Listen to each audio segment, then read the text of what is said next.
आप देख रहे हैं अमेज नाउ। गंगा, यमुना, राप्ती और गोमती के तटवर्ती इलाकों से खबरें आप तक।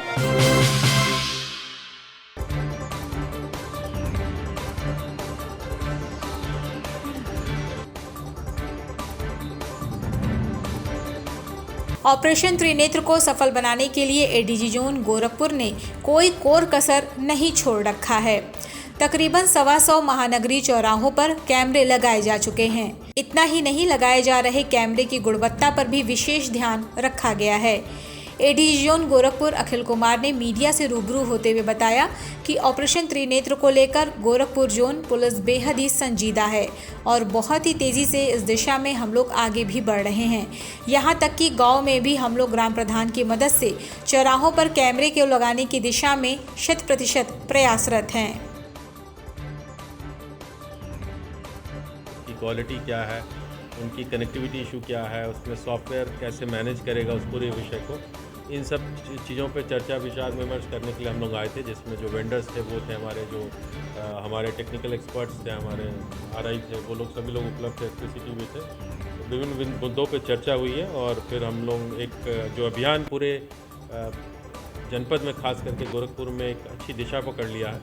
त्रिनेत्र के तहत करीब लगातार प्रतिदिन कैमरा हर चौराहों पर लगते चले जा रहे हैं। ग्रामीण क्षेत्र और शहर क्षेत्र मिला के करीब 450 से ऊपर चौराहे चिन्हित हो चुके हैं, जहां हमारी कार्य योजना लागू भी हो चुकी है और करीब 125 के आसपास चौराहों के आसपास हम पहुंच चुके हैं, जहां ये लग भी चुके हैं कैमरा। तो अब वो उसको किस प्रकार तेज़ी पकड़ाई जाए, दिशा दी जाए, इसी विचार विमर्श हो रहा है। पूर्वांचल में क्वालिटी एजुकेशन और एक्सीलेंट प्लेसमेंट के लिए अनेक राष्ट्रीय एवं अंतर्राष्ट्रीय पुरस्कारों से सम्मानित KIPM GIDA Gorakhpur. Admissions open for BTech, B.Pharma, M.Pharma, MBA and Polytechnic. Now also offering BBA, BCA and BCom courses. KIPM GIDA Gorakhpur. अवैध खनन में लिप्त 22 ट्रकों का चालान।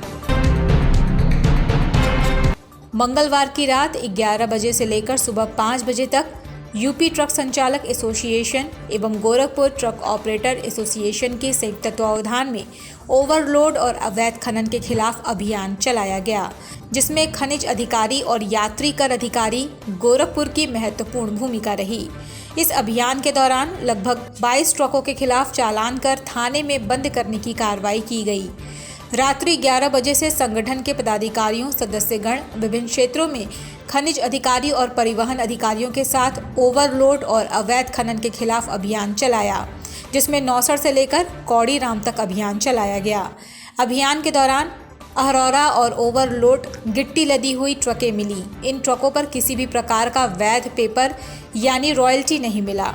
गाड़ियों के नंबर प्लेट गायब थे। लगभग 13 ट्रकें इस तरह की मिली। 5 ट्रकें बेलीपार थाने में बंद की गईं और 8 ट्रकों का ऑनलाइन खनिज और परिवहन विभाग के अधिकारी चालान किए।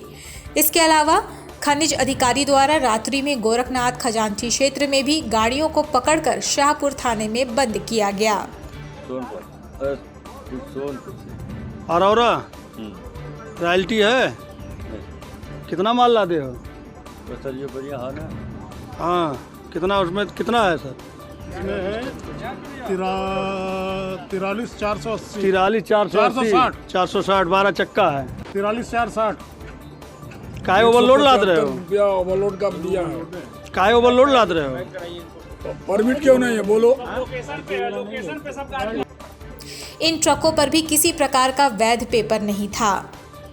अवैध खनन सामग्री लोड थी, जिसके कारण उनके खिलाफ भी कार्रवाई सुनिश्चित की गई। दोपहर में भी संगठन के पदाधिकारी क्षेत्रों में गए, जिसमें लगभग 5 ट्रक ओवरलोड मिली। उनके खिलाफ चालान एवं बंद की कार्रवाई की गई। मिर्जापुर से लगातार ओवरलोड गिट्टी लोड करके वाराणसी एवं आजमगढ़ होते हुए गोरखपुर को आ रही मिर्जापुर, वाराणसी एवं आजमगढ़ के खनिज अधिकारी एवं परिवहन अधिकारी की भूमिका ओवरलोडिंग में संदिग्ध है। उनकी सहमति के बिना ऐसा कृत्य किया जाना असंभव है। ऐसे अधिकारी सरकार के लिए दीमक के रूप में कार्य कर रहे हैं। संगठन जल्द ही ऐसे अधिकारियों को बेनकाब करेगा। अधिकारी सरकार की मंशा के विपरीत कार्य करने में रुचि रखते हैं, जबकि मुख्यमंत्री द्वारा साफ साफ दिशा निर्देश दिया गया है कि प्रदेश में किसी प्रकार का ओवरलोड वाहन संचालित न होने पाए। रॉयल्टी है? उस गाड़ी का पेपर तो अपना लाइसेंस दो। इस कार्रवाई में संगठन के प्रदेश महामंत्री आरपी सिंह, दिलीप पाल, विनोद सिंह, उदय प्रताप सिंह, कुलदीप नारायण सिंह, अशोक यादव, अजय शर्मा, रमेश सिंह, विनोद दुबे, दीपक जायसवाल, राहुल चौधरी समेत 50 मोटर मालिक शामिल थे। देखते रहिए अमेज नाउ। 69 से लेके कौड़ीराम तक अभियान चलाए, जिसमें खनिज अधिकारी और परिवहन विभाग के अधिकारी हम लोग के साथ में थे और लगभग 15 ट्रकें ओवरलोड हम लोग को प्राप्त हुई, जिसमें 4 या 5 ट्रकें तो बेनीपार थाने में बंद की गई और 8 गाड़ी ड्राइवर गाड़ी छोड़ के भाग गए थे। उन गाड़ियों को दोनों विभागों द्वारा चालान किया गया और उनको ब्लैकलिस्ट करने का पत्र लिख दिया गया है। तो सबसे बड़ी बात, चौंकाने वाली बात उसमें यह थी कि खनिज सामग्री का किसी प्रकार का पेपर नहीं था, वैध पेपर नहीं था, किसी प्रकार का पेपर उसमें नहीं मिला और ना तो नंबर प्लेट गाड़ियों में था, ना किसी उन गाड़ियों का प्रपत्र था, जिसमें जो है हम यह कह सकते हैं कि मिर्ज़ापुर से वो सब गाड़ियाँ लोड हुई थी, जिसमें मिर्ज़ापुर के खनिज अधिकारी के साथ साथ वाराणसी होते हुए वो गाड़ियाँ आजमगढ़ होते हुए गोरखपुर आती हैं।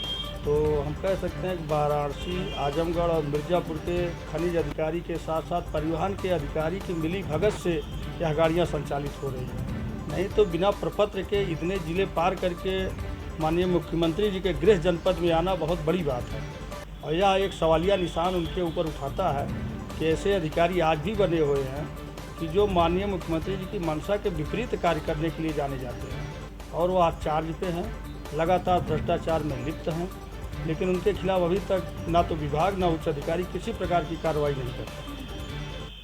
आगे आप अभी हमारा दिन में भी कार्रवाई चली है, जिसमें करीब 7 गाड़ियां और बंद की गई हैं, उस पर भी किसी प्रकार का प्रपत्र नहीं हुआ। कुछ गाड़ियां शाहपुर थाने में बंद हुई हैं रात्रि में, उस पर भी किसी प्रकार का खनिज का वैध प्रपत्र नहीं पाया गया। हम कह सकते हैं कि जितनी भी गाड़ियां इस समय आ रही हैं, ओवरलोड हो या थोड़ा लोड ज़्यादा हो, किसी प्रकार का पेपर उन गाड़ियों में रह नहीं रहा है। तो कहीं न कहीं यह जो है राजस्व की क्षति के साथ साथ सरकार और सरकार में बैठे इन अधिकारियों के चरित्र पर भी और इनके गुर्गे जो आज की डेट में एक्टिव हैं, उन पर भी एक सवालिया निशान उठता है और हम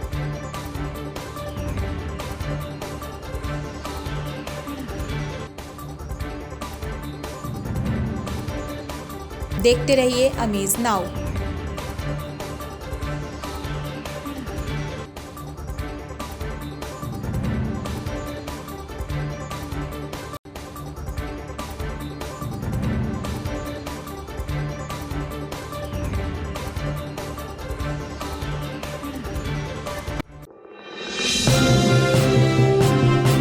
आप देख रहे हैं अमेज नाउ। गंगा, यमुना, राप्ती और गोमती के तटवर्ती इलाकों से खबरें आप तक।